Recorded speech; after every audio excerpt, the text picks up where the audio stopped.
తన భర్త చెప్పుకున్నప్పుడు ఎందుకు ఎదుర్కొంటారండి? చెప్పుకోరు. అనుభవం ఉన్న వాళ్ళకి తర్వాత ఇద్దరు కొడుకులు ఉంటే ఎంత ఎదుర్కోంటారండి? అది మనం తెలియదు, ఇవ్వకే తెలుస్తుంది. ఇద్దరు కొడుకులు ఎందుకు అలా ఒంటరిగా ఇంటికి వచ్చినటువంటి పరిస్థితిలో రూత్ ఏం చేసింది తెలుసా? ఎవరు నయోమి ఏం చేసింది తెలుసా? దేవుడు మాకు అన్యాయం చేశాడు, దేవుడు మన ఇలా చేశాడని బాధపడుకుంటూ ఉండదండి. అంటే అప్పుడు కష్ట దినాలా లేదా? దుఃఖ దినాలే కాదండి. దుఃఖ దినాలలో ఉన్నటువంటి నయోమి రూతు తన ఇంట్లోకి వచ్చిన తర్వాత, రూతు ద్వారా కుమారుడు పుట్టిన తర్వాత, కుమారుడు పుట్టిన తర్వాత మనముడు మనముడు ఇలా ఇలా ఇలా పుట్టిన తర్వాత ఆ నయోమి ఎంత ఆనందించిందండి. పరిగెడుకునే పరిస్థితిలో నుండి బాధ్యస్థితిలోకి వెళ్ళిపోయింది, సంపన్న స్థితిలో మంచి పరిస్థితిలోకి వెళ్ళిపోయిందండి. అంటే ఆమె జీవితంలో సుఖంతో పాటు కష్టంతో పాటు మళ్ళీ ఆనంద దినాలు వచ్చేయలేదా? దుఃఖ దినాలు పోయి మళ్ళీ ఆనంద దినాలు వచ్చేయలేదా? అమ్మడు పుట్టిన తర్వాత ఎంత ఆనందించిందండి. నా దేవుడు మంచి బహుమానం ఇచ్చిందండి, నా దినాలను బాగు చేశాడు. కాబట్టి ఇక్కడ సుఖ దుఃఖాలు ఎలా ఉంటాయి? జతపరిచాడు, దేవుడు జతపరిచాడు. ఈ సుఖ దుఃఖాలు జతపరిచినప్పుడు కామన్ మనం ఏం కోరుకుంటాం చెప్పండి? సుఖాన్ని కోరుకుంటాం, దుఃఖాన్ని కోరుకుంటాం. కామన్ ఏది కోరుకుంటాం? సుఖాన్ని కోరుకుంటాం. సుఖాన్ని కోరుకోవాలి, సుఖాన్ని కోరుకోవాలి, సుఖాన్ని కోరుకోవాలి, సుఖాన్ని కోరుకోవాలి, కోరుకోవాలి, కోరుకోవాలి. సుఖ దుఃఖాలు వచ్చినప్పుడు మనం సుఖాన్ని కోరుకుంటామా, దుఃఖాన్ని కోరుకుంటామా?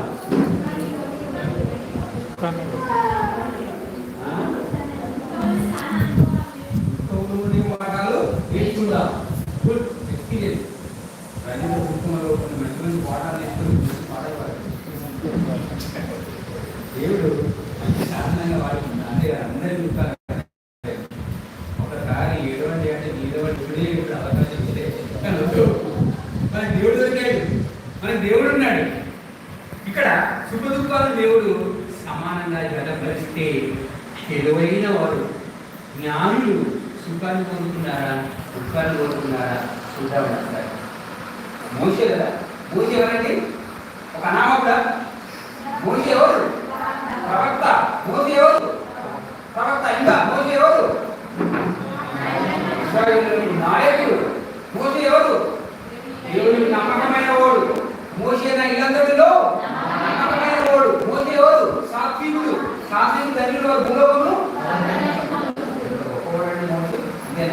మోషే గొప్పవాడు. మోషే గొప్పవాడైతే ఇప్పుడు మోషేని అడుగుతాం, అయ్యగారు మోషే గారు సుఖ దుఃఖాలు మీ దగ్గరికి వస్తే ఏం కోరుతున్నారండి? ఇప్పుడు మా చెల్లె సహోదరు అన్నారు, అన్నారు సుఖం కదా. ఒకసారి మోషే గారు అడుగుతాం, మోషే గారు మీకు ఒక 2 ఆపర్చునిటీస్ వచ్చాయి, మంచి అవకాశాలు వచ్చాయి. ఒకటి సుఖపడే అవకాశం వచ్చింది, దుఃఖపడే అవకాశం వచ్చింది. అని లైఫ్ వెళ్ళాలి. ఏ అవకాశం వచ్చింది? కుమార్తె ఏమన్నది? ఉన్నప్పుడు నేనే ఆ సముద్రం దగ్గరికి నా దగ్గరికి వచ్చి నిన్ను కాపాడాను, నిన్ను పెంచి పోషించాను, సకల విద్యను నేర్పించాను, నీకు పాలించి పెంచుతాను. ఏది ఇవ్వకపోయినా మీ అమ్మతో అడిగితే వాళ్ళ ఒంటరి అమ్మతో తెప్పించింది, పాలించి పెంచాను. ఇప్పుడు ఒక మంచి అవకాశం వచ్చింది. ఈ ఐగుప్తు దేశ సింహాసనం ఖాళీ అయిపోయింది. ఆ సింహాసనం చేయాలంటే నిన్ను నేను యువరాజుగా చూడాలనుకుంటున్నాను, యువరాజు నేను తల్లి కావాలనుకుంటున్నాను. ఒకే ఒక్క కోరిక కోరుతున్నాను, నువ్వు నన్ను తల్లి అమ్మ అంటే చాలు, ఈ రాజసింహాసనాన్ని ఇస్తా అన్న మంచి అవకాశాన్ని చేతిలో పెట్టిందండి. ఎవరు? ఫరో కుమార్తె మోషే ఒక మంచి ఆఫర్ చేసింది. ఇప్పుడు దాన్ని సద్వినియోగపరచుకోవాలి, దుర్వినియోగపరచుకోవాలి. మోషే ఏమన్నా చెప్పండి? మోషే ఏం చేశాడు? ఇప్పుడు ఈ అవకాశం కోసం ఏం చేస్తున్నామ్మా, పార్టీ టికెట్ ఎప్పిస్తారని చూస్తున్నాను, పోయి నన్ను ఏ అభిమానం ఎందుకున్నానంటే ఇక దానికంటే అదృష్టం ఇంకొకటి లేదు, నా జీవితాంతాన్ని నేను రుణపడి ఉంటామా అంటలేదా? కానీ మోషే ఇలా ఎలా ఉంటుంది చూద్దామా. మోషే ఏమన్నాడు చూద్దామా? ఎప్పుడే రాకపోతే 11వ అధ్యాయం 26వ వచనం. మోషే పెద్దవాడైనప్పుడు దేని బట్టి?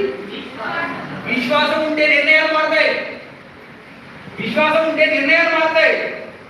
విశ్వాసం ఉంటే అత్తతోడ వెళ్ళిందేమే. విశ్వాసాన్ని బట్టి నిర్ణయాలు మారుతాయి. చూడండి, విశ్వాసాన్ని బట్టి ఐగుప్తు ధనము కంటే క్రీస్తు విషయమైన నింద